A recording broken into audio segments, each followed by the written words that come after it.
예수께서 길을 가실 때에 날 때부터 맹인된 사람을 보신지라. 제자들이 물어 이르되 랍비여, 이 사람이 맹인으로 난 것이 누구의 죄로 인함이니까? 자기니까 그의 부모니까? 예수께서 대답하시되 이 사람이나 그 부모의 죄로 인한 것이 아니라 그에게서 하나님이 하시는 일을 나타내고자 하심이라. 때가 아직 낮음에 나를 보내신 이의 일을 우리가 하여야 하리라. 밤이 오리니 그때는 아무도 일할 수 없느니라. 내가 세상에 있는 동안에는 세상의 빛이로라. 이 말씀을 하시고 땅에 침을 뱉어 진흙을 이겨 그의 눈에 바르시고 이르시되 실로암 못에 가서 씻으라 하시니, 실로암은 번역하면 보냄을 받았다는 뜻이라. 이에 가서 씻고 밝은 눈으로 왔더라. 아멘.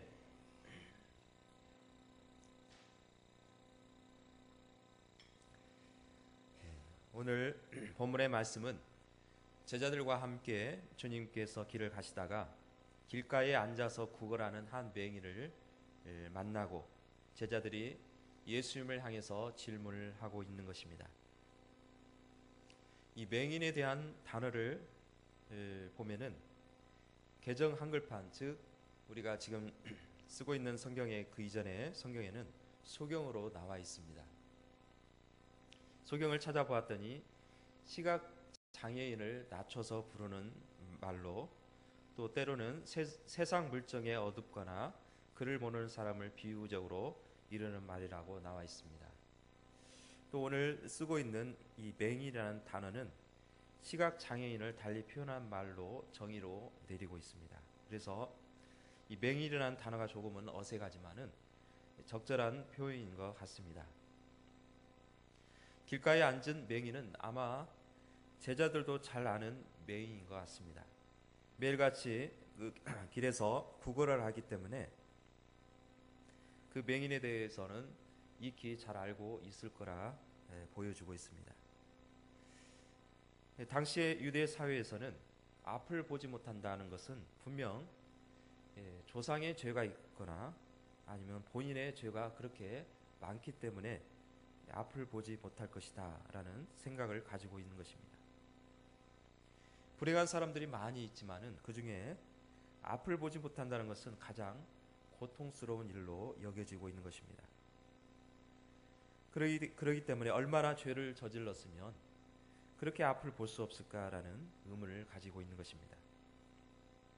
구약 역사에도 보면은 엘리야나 엘리사 그렇게 능력 있게 많고 또 죽은 자도 살리는 역사도 했지만은 지금까지 소경이 뜬 일을 본 적이 없었습니다. 그래서 제자들은 예수님께 이렇게 질문합니다. 저 맹인이 누구의 죄로 앞을 못 보게 되었습니까? 자신입니까? 아니면 부모의 죄입니까? 이에 주님께서는 이 사람의 죄도 아니고 그렇다고 해서 그 부모의 죄도 아니다.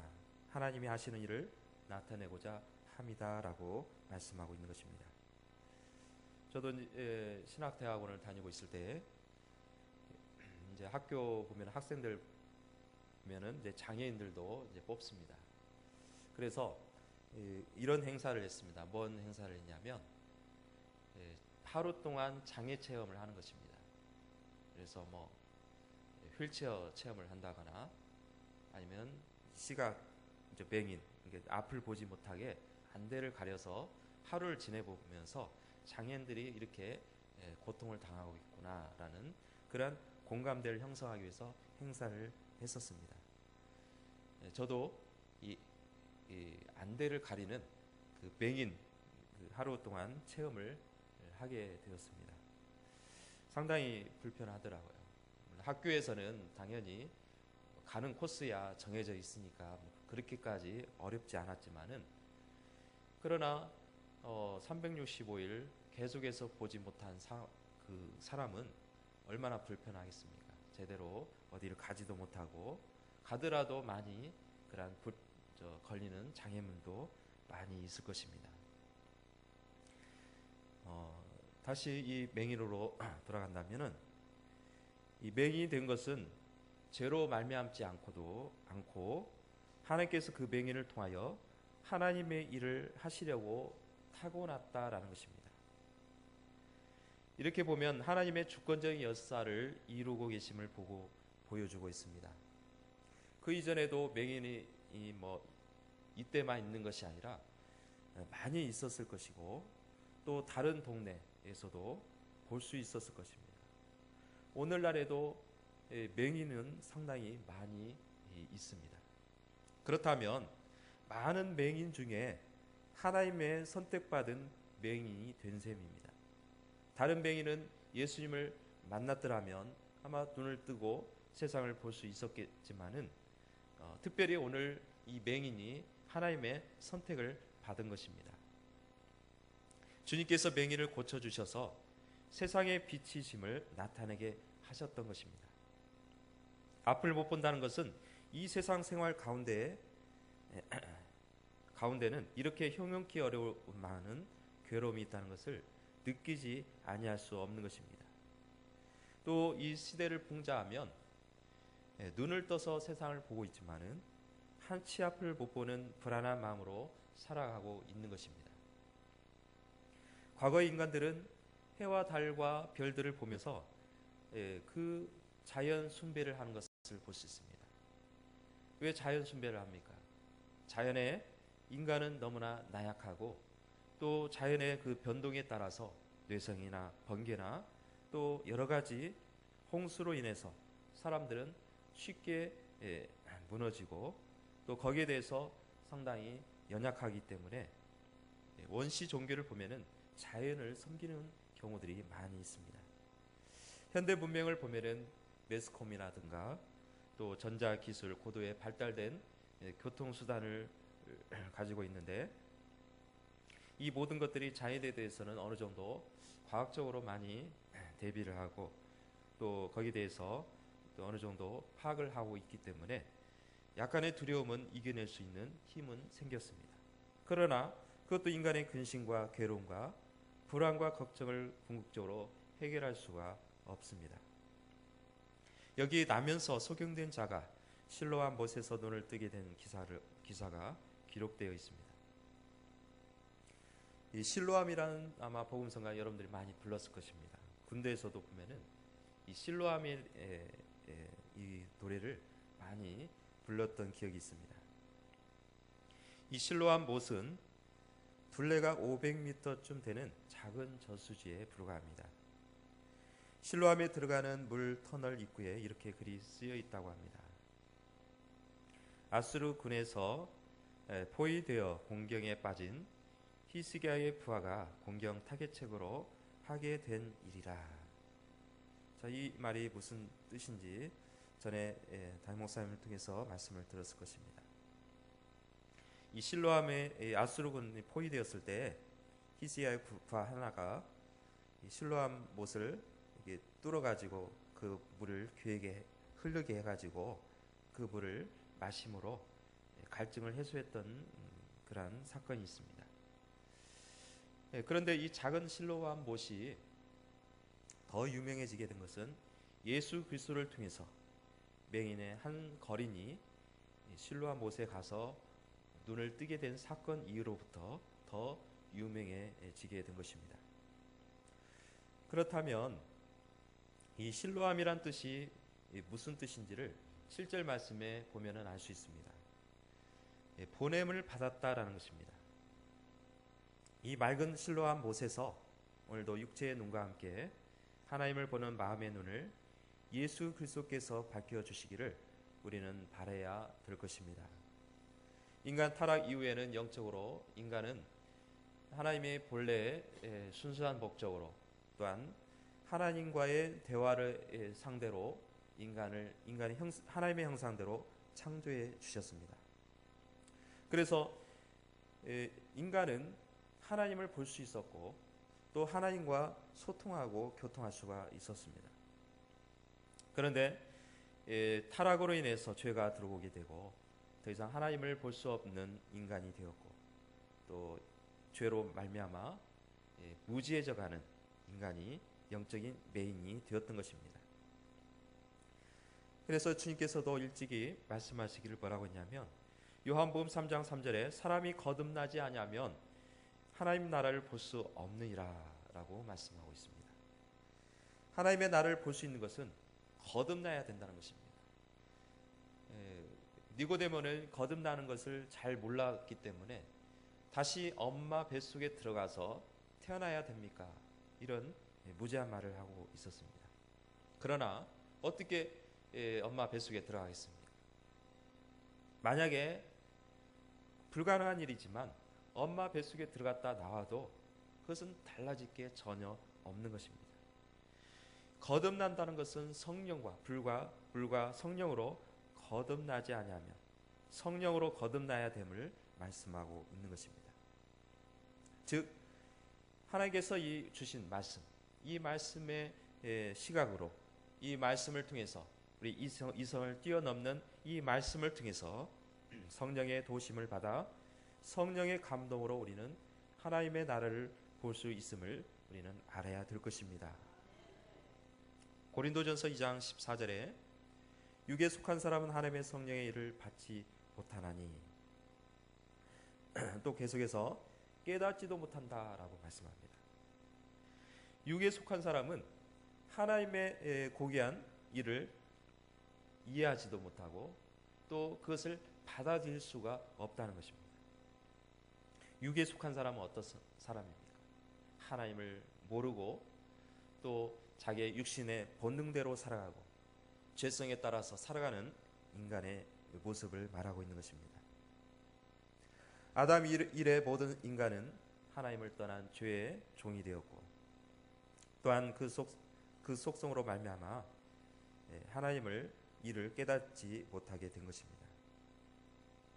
그러므로 어떠한 노력과 수양도 명상이나 사색을 한다 할지라도 하나님을 알 수가 없는 것입니다. 다만 십자가의 피와 살을 의미하는 살을 마시고 먹음으로써 주님으로 인해 거듭나여야 영적으로 눈을 뜰 수 있어 우리는 그 기쁨을 맛볼 줄로 믿습니다. 그 기쁨 마치 나면서부터 맹인된 자가 실로암 못에서 눈이 열렸을 때 기쁨의 수천 배의 기쁨이 더할 것입니다. 오늘도 세상의 죄악의 눈이 밝아지는 것이 아니라 우리 안에는 영적인 눈이 밝아져서 실로암의 역사가 우리 안에 일어날 줄로 믿습니다.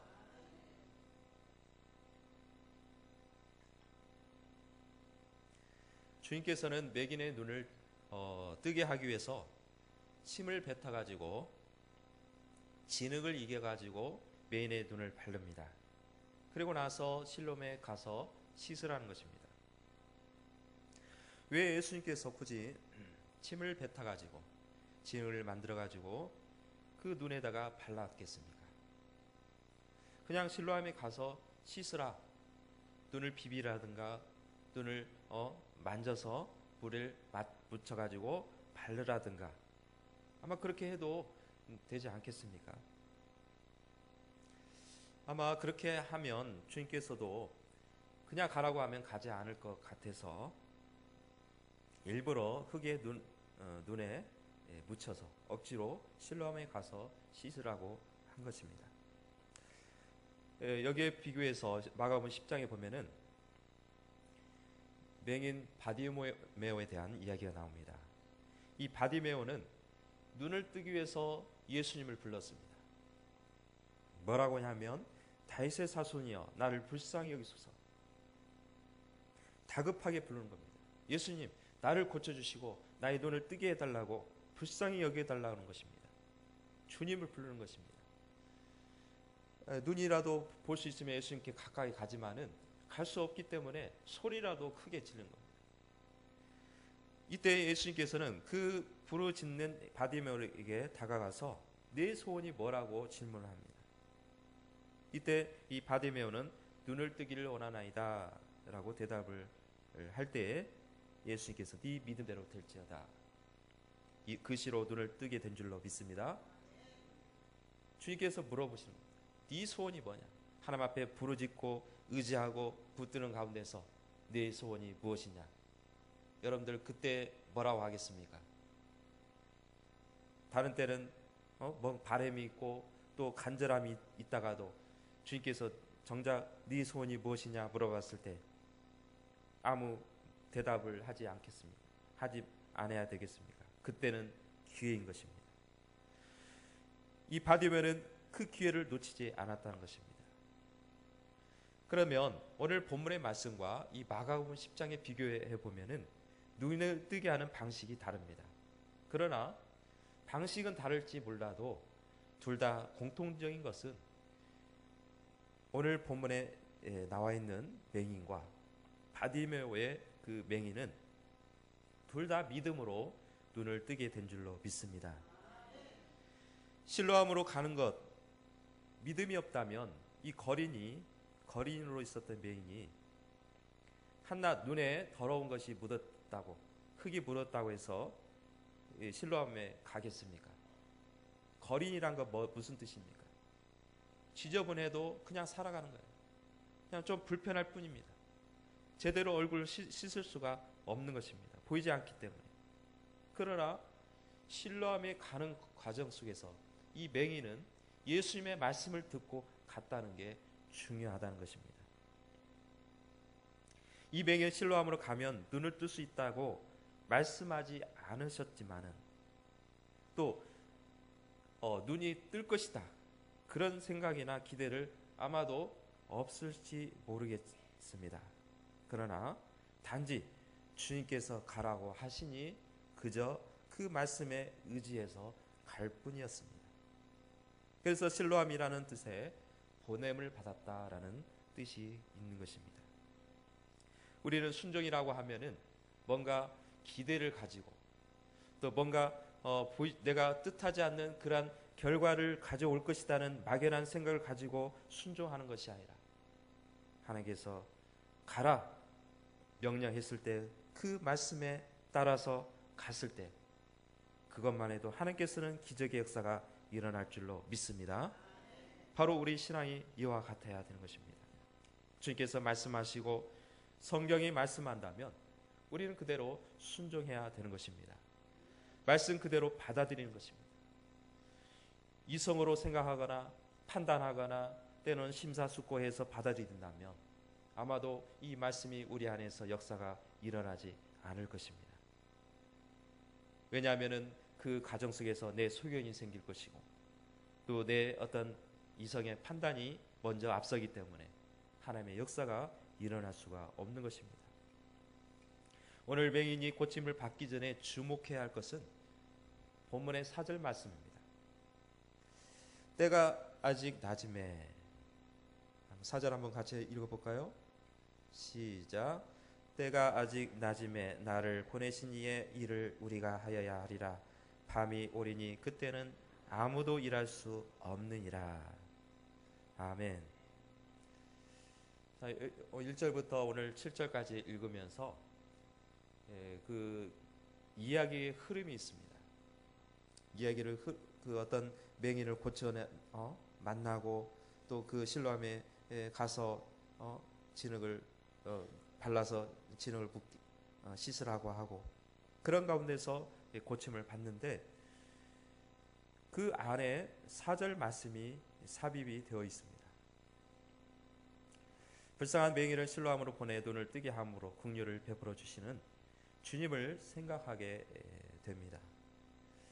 그런데 이 뜬금없는 이 4절 말씀이 결코 뜬금없는 말씀이 아니라는 것입니다. 전후 맥락을 묵상하다 보면 그 왜 4절 말씀이 들어가 있는가를 이해할 수가 있습니다. 제자들이 물어본 것이 맹인이 앞을 못 보게 된 것이 죄와 연관이 되어 있습니까? 제자들이 단순히 이 맹인이 좀 불쌍하니까 좀 고쳐 주시면 어떻겠습니까? 라고 질문한 것이 아니라 제자들은 이 맹인이 앞을 못 보는 것이 이 죄와 관계가 있습니까? 라는 질문을 합니다. 그리고 실로암에 가서 눈을 뜨게 한 것이 주님의 사역을 통해서 이루어졌습니다. 그 사이에 4절에 바로 주님께서 세상의 빛으로 오신 분임을 보여주기 위한 시청각 교의인 셈이 된 것입니다. 여러분들 어떤 강연이나 어떤 설교나 여러 가지를 이렇게 들으시면 시청각 교육이 있습니다. 이것은 그냥 말로 표현을 하면 이해가 잘 안 되는 경우에 주일학교 같은 경우는 옛날 같이 어떤 만들다거나 어떤 붙여서 설명하는 이런 모든 것이 시청각 교육이고, 또 요즘에는 이제 컴퓨터가 발달이 되었기 때문에 PPT, 파워포인트를 통해서 보여주면서 설교를 하면 더 이해를 돕는 그러한 역할을 하는 것이 바로 이 시청각 교육입니다. 바로 예수님께서는 즉 이 기적을 통해서 이 제자들과 백성들에게 시청각 교육을 하고 있다는 사실입니다. 실질적으로 매인을 고쳐주심으로 누가 고쳤습니까? 예수님께서 고쳐주셨습니다. 그래서 예수님께서는 당신이 세상의 빛이라는 것을 그 사람들에게, 그 모여있는 사람들에게 보여주고 있는 것입니다. 주님께서는 일할 수 없는 밤이 온다고 말씀하고 있습니다. 주님으로 말미암아 세상이 밝아지고 있지만은 어둠의 세상이 되고 만다는 것입니다. 밤이 오면 그때는 아무도 일을 할 수가 없다라는 것입니다. 우리가 지금 낮에는 열심히 일을 하다가도 해가 지면은 일을 하지 못합니다. 요즘이야 여러 가지 일들이 밤에도 많이 하고 또 하고 있지만은 옛날에는 농사 문화이기 때문에 해가 뜨자마자 농사일을 하고 해가 지게 되면 이제 모든 것을 접어야 되는 것입니다. 이처럼 세상에는 하나님이 계시면은 밝아지는 대낮이지만은 하나님이 떠나시고 또 하나님이 계시지 않으면 이 땅은 어둠으로 뒤덮일 것이고, 또한 인간의 삶은 더욱 비참한 상태로 빠지게 됨을 말씀하고 있는 것입니다. 주님께서는 인간의 비참한 고난을 이와 같이 사명적인 견지에서, 하나님의 견지에서, 실제적인 견지에서 보시고 고난을 통하여 하나님의 일을 나타내시고 그 사람을 구원하심으로 하나님에게 영광을 돌리도록 하시는 것입니다. 우리가 이 고난을 당하는 것을 어떤 견지로 보느냐, 어떤 관점으로 보느냐에 따라서 우리의 삶이 태도가 달라지게 되는 것입니다. 우리가 다 때로는 질병으로 고생할 때가 있습니다. 아무리 건강한 사람이라 할지라도 질병에 걸리는 것입니다. 그렇지만 그 질병에 그것은 인간적으로 생각했을 때는 참 불행하지만은 하나님 편에서 생각했을 때는 분명히 하나님께서는 계획하심이 있다라는 것을 기억하고 우리는 또 하나님의 섭리를 바라봐야 될 줄로 믿습니다. 불란서의 유명한 철학자이자 종교가인 파스칼의 전기를 보면 그 사람에 대해서 잘 소개하고 있습니다. 이 파스칼은 젊었을 때는 물리학, 즉 수학자였습니다. 우리가 잘 알고 있는 수학에 보면은 파스칼의 정리라든가 수학에 대한 그런 수학에 대해서 많이 연구를 했고 또 물리학에 대해서도 연구를 했던 사람인데, 반면에 또 철학가로서, 종교가로서 또 많이 또 이해할 수가 있습니다. 그 중에서 이 파스칼의 명상록, 즉 팡세는 지금 종교가들에게도 많이 읽혀지는 책 중에 하나가 되었습니다. 그렇다면 이 파스칼이 이와 같은 이 팡세라는 그런 명상록을 만들 수 있었던 것은 젊었을 때 병을 통해서 그 명상록을 만들어내게 했습니다. 한 번은 말에서 떨어져 타격상으로 수개월 동안 병석에서 고생을 했었고, 또 한 친구를 만나가지고 그 친구를 통해서 예수를 믿게 되고 또 기독교인으로서 이러한 명상록을 만들었다는 것입니다. 이 팡세의 유명한 말이 있습니다. 그 중에 뭐가 있냐면, 인간은 자연 가운데서 가장 약한 하나의 갈대에 불과합니다. 그러나 그것은 생각하는 갈대입니다. 라고 이렇게 얘기를 했답니다. 인간은 자연 가운데서는 참 갈대같이 흔들리고 또 꺾이기 쉽고 정말 바람에 쉽게 흔들릴 수밖에 없는 나약한 존재지만은 갈대와 차이점이 뭐냐면은 인간은 생각하는 갈대라는 것입니다. 하나님께서 파스카를 통해서 그 몸을 낭만케 하고 상하게 한 것은 그 병든 영혼을 구원하기 위한 하나님의 계획이었던 것입니다. 오늘 성경을 통해서도 많은 인물 중에 많은 고통을 당하는 그런 인물 중에 그 가운데서도 하나님의 뜻을 발견하게 되고 하나님의 시대적 사명자로 사용됨을 볼 수가 있습니다. 이 모세는 큰 사명을 받은 자로서 애굽 궁정의 호화로운 생활을 하면서 주님 앞에 소명을 받은 게 아니었습니다.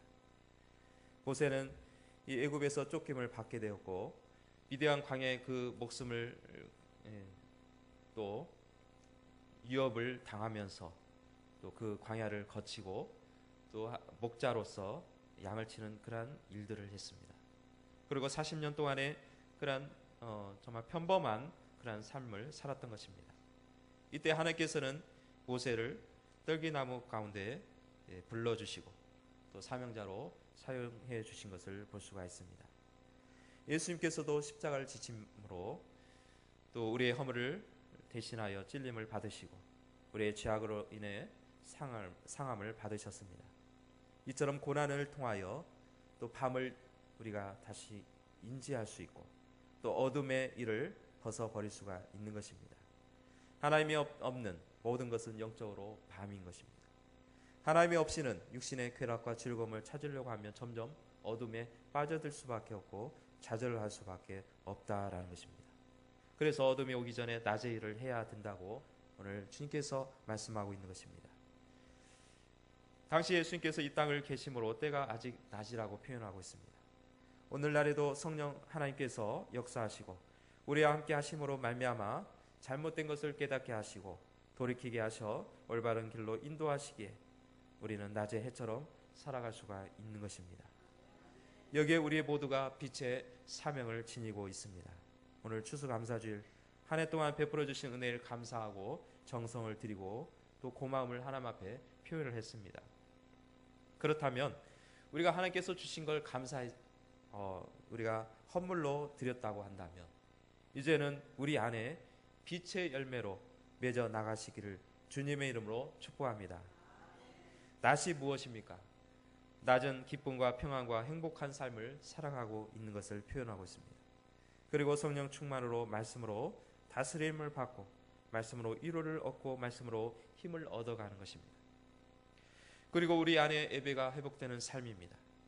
예배는 오늘 이 시간처럼 예배만 예배가 아니라 우리의 삶이 예배의 연장이 되어야 할 것입니다. 예배의 감격이 사라지고 있을 때 예배가 회복되기를 기도해야 할 것입니다. 예배는 주님 앞에 마음을 드리는 것입니다. 사랑하는 사람을 만날 때 어떻습니까?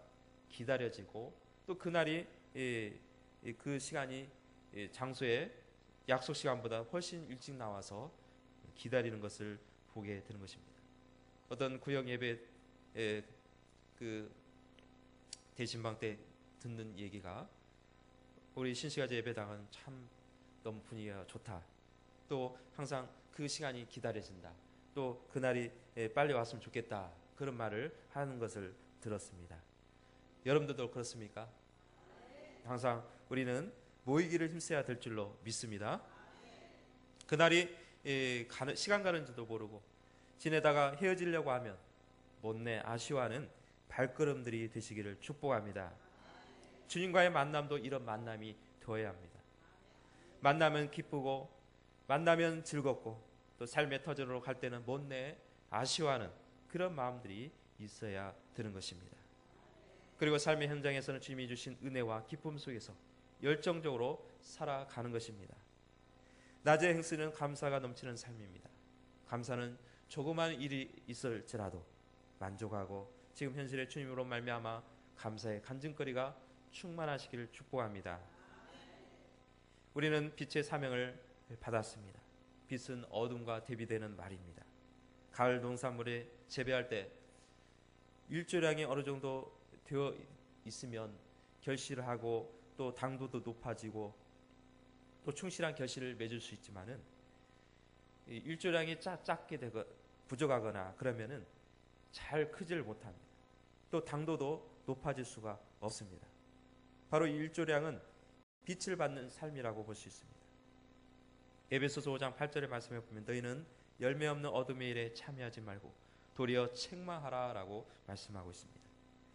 열매 없는 어둠의 일에 참여하지 말라는 것입니다. 우리는 열매가 성령의 열매, 하나님께서 주신 그 열매를 맺을 수 있는가 그것을 보고 그것을 사모하고 그렇지 못한다면 그것은 과감하게 책망해 나가야 된다라는 것입니다. 빛은 하나님께서 주시는 성경적 깨달음을 통해서 무지한 일을 벗어버리라는 것입니다. 또 빛은 그리스도인들이 세상에서 가져야 할 윤리적인 책임을 두고 하는 말이기도 하는 것입니다. 전에는 어둠이었지만은 빛의 자녀들처럼 행하라는 명령은 빛을 발하기 위한 거룩한 부담감인 것입니다. 또 담임 목사님께서 올바른 운동을 통해서 부활성경 공부를 통해서 올바른 운동을 지금도 하시고 계시지만은 오늘 우리 모든 성도가 또 기독교적 사명으로 의식을 가지고 올바른 운동을 실천하고 세상의 빛이 되어야 될 줄로 믿습니다.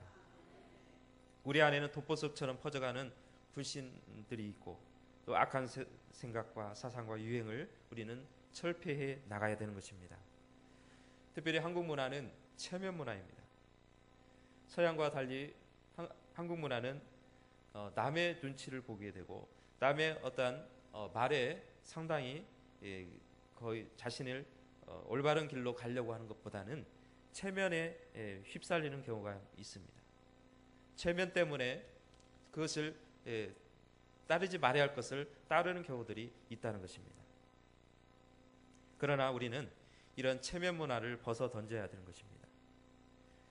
또 체면을 차리다 보면은 우리는 빛의 사명을 상실해 갈 수밖에 없는 것입니다. 맹인은 서로 소리를 내어 쥐를 환기를 시킵니다. 앞을 보지 않기 때문에 보일 수 없기 때문에 말을 함으로써 설명해주고 또 말을 함으로써 위험성을 가르쳐줌으로써 또 안전한 그런 생활을 하도록 한다는 것입니다. 전에는 어둠이던 이제는 빛의 자녀들처럼 행하라는 것은 우리가 서로 간에 소리를 내어줌으로써 잘못을 고쳐나가고 또 자기도 올바른 진리로 가야 되는 것입니다. 우리 모두가 신뢰함으로 보냄받은 자로서 세상에 비치신 예수님을 따라 빛을 눈부시게 비춰나가는 저와 여러분이 되시길 주님의 이름으로 축복합니다. 기도하겠습니다.